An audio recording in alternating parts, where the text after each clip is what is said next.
हमार बैठे खाती पास में बानी सब सीधा खास हम अपना क्लास में लड़का कभी हमार बैठे खाती पास में कभी लड़ाई हम केने केने जाई केहू कहे हम जानी केहू दुनिया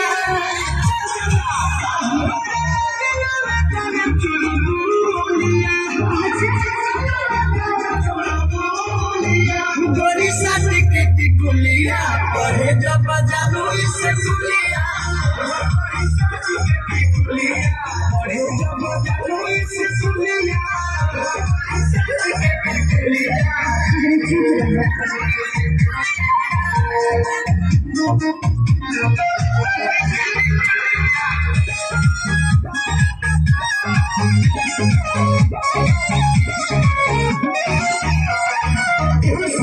लही कन जैसा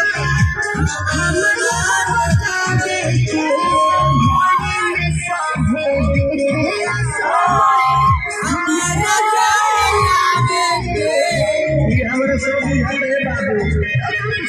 ये भला उठ के लगा के उठल लिया हीरो वाला चलिया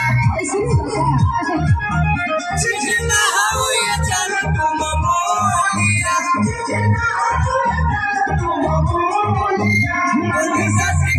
कुलिया पढ़ो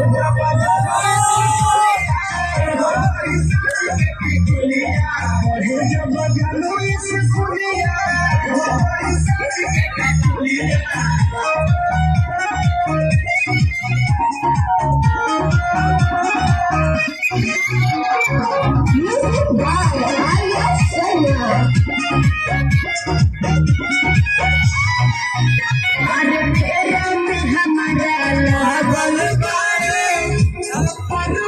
विशाल हो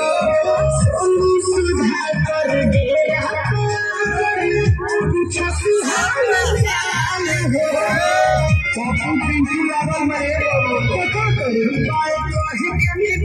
चलो हंस के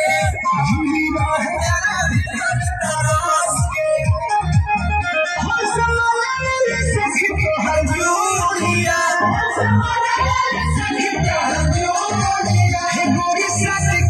कुलिया जब जानू इसे सुलिया जब जानू इसे सुलिया